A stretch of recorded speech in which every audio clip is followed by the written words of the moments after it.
Hey, hi, and welcome to my channel. My name is Chastity, and here we talk about beauty, entertainment, celebrities, TV shows, books, movies, animes, and kind of anything else that garners my attention this week. Before we get into this video, I want to apologize for what is happening because when I get back, the shade, but like I naturally want to be back here, but I can't.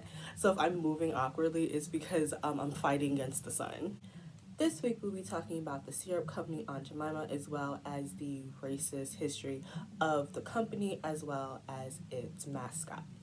So last June, PepsiCo, which is the parent company of Aunt Jemima, announced that they were going to be rebranding the brand Aunt Jemima, changing the name as well as changing the mascot and or logo. And that was kind of response to everything that has been happening with the Black Lives Matter movement. A lot of brands, like let's say Uncle Ben's, who also have very racist history, were changing things. So that was just kind of like the push from the Black Lives Matter movement to finally change these very prominently racist figures that were still existing in our modern era. The syrup will no longer be called Aunt Jemima's, but now Pearl's Milling Company, which is slightly similar to the original name of the original company that created the syrup in the first place. As well as they'll no longer have a black woman as their kind of figurehead, their logo, their mascot, but instead it was just like, I guess it would be like modern day Mills. So I was never actually going to make this video. I thought it was pretty cut and dry, that we were all aware of the fact of the racism behind Aunt Jemima's logo and everything. But I saw a lot of people in the quote tweets actually upset about the change, and I'm under the assumption that a lot of people thought Aunt Jemima was either started by a black woman, or at least black people had a hand in, profiting from Aunt Jemima. So I decided to make this video because I guess it wasn't as common knowledge as I thought, that we all knew Aunt Jemima was never any way, shape, or form connected to actual black people in a way that we were making a big profit out of it. Aunt Jemima is actually based off the Mammy archetype. The Mammy is one of the most well-known and enduring racial caricatures from slavery / Jim Crow era. There's actually a museum at, I think it's Ferris State University. They have a Jim Crow museum at the school, and at that museum there's over 100 different items with Mammy imagery.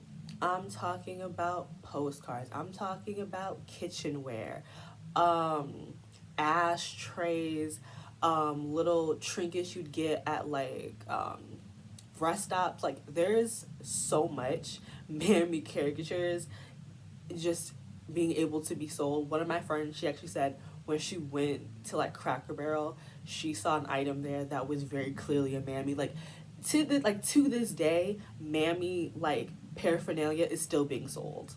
The Mammy imagery served a political, social, and economical tool for white people during slavery and the Jim Crow era. The purpose of the Mammy was to show how happy and content slaves were with slavery.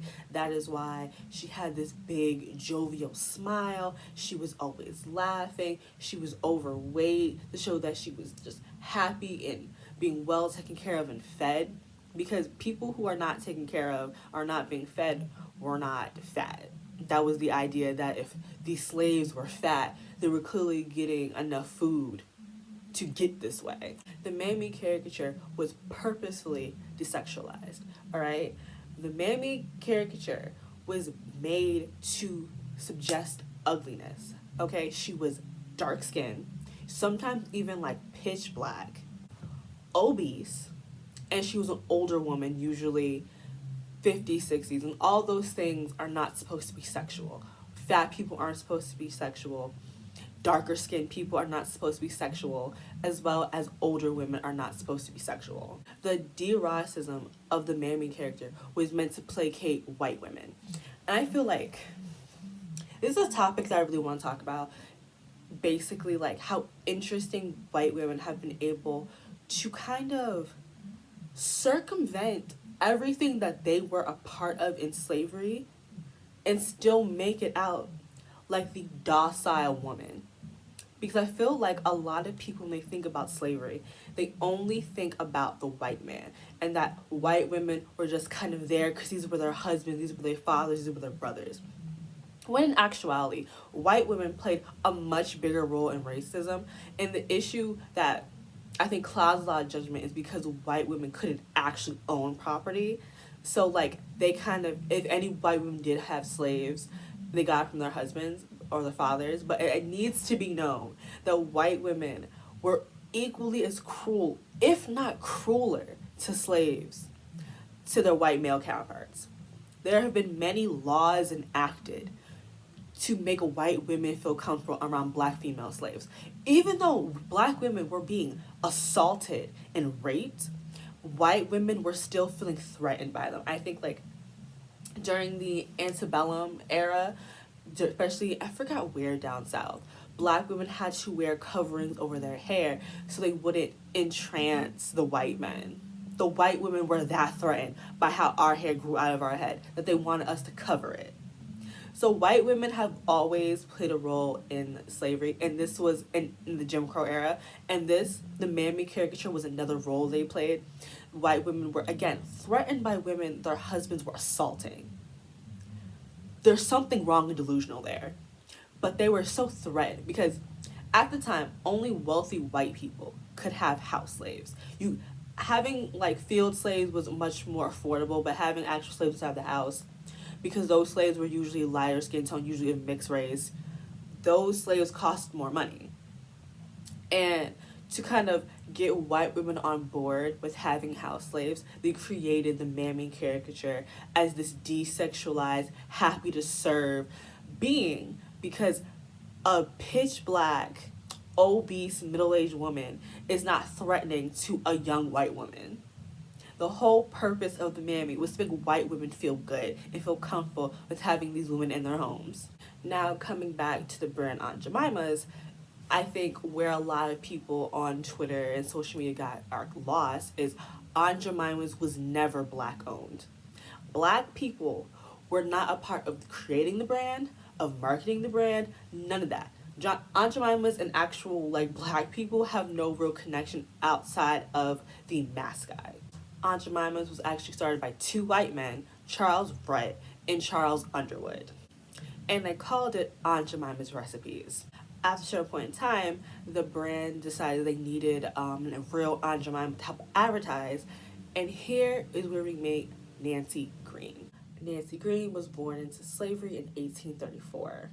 At the 1893 World Exposition, Nancy dressed up as Aunt Jemima. She sang songs, she made pancakes, and she even told stories of the good old South, basically painting the picture of the South as kind of like almost a utopia for both black and white people who worked side by side during slavery, farming and picking cotton. Like, that was kind of the whole point of Aunt Jemima, again, was to paint slavery as a good thing for black people, and that it was not as horrible as it truly actually was. Hey, hi, editing Chastity here. What I meant to say was that wasn't the purpose of Aunt Jemima herself, but that was the entire purpose of the Mammy caricature as a whole.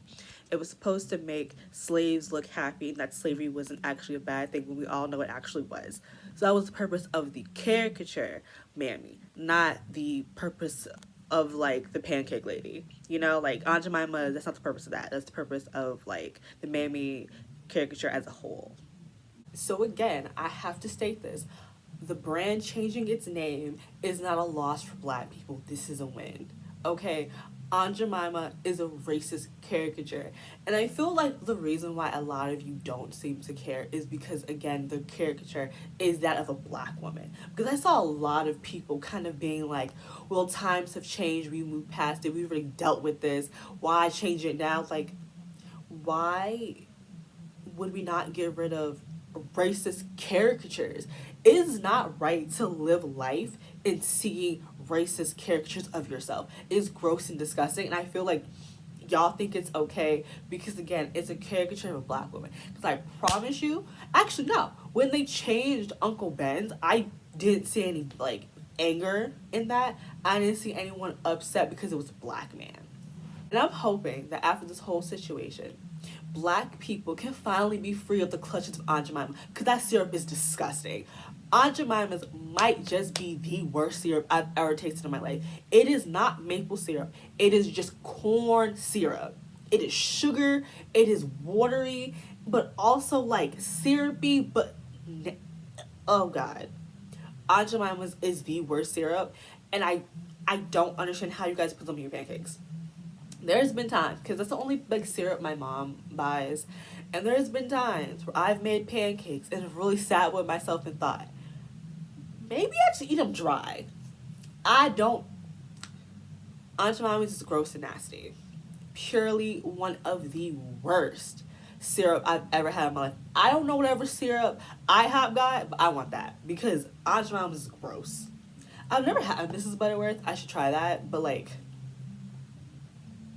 Aunt Jemima, it's not. That's the thing. Y'all upset about nasty ass syrup. It's gross. It's nasty.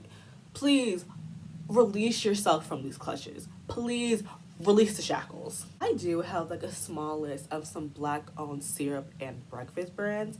The first one is Michelle's syrup. Listen, I've heard like so many good things about this syrup. Unfortunately, they don't sell them in stores by me, but I think you could order them online, which I think is what I'm gonna do. Another brand is Vicky Cakes. They sell pancake and waffle mix for like the low. I think a lot of their stuff is like it's homemade from scratch buttermilk pancake and waffle mixes from old school family recipes. These also deliver. Then you have Southern Culture Food. They sell also like pancake mix as well as like bacon rubs and stuff like that. And then there's Blankets, syrup, and pancake mixes. These are all, I think they're like all natural with real ingredients.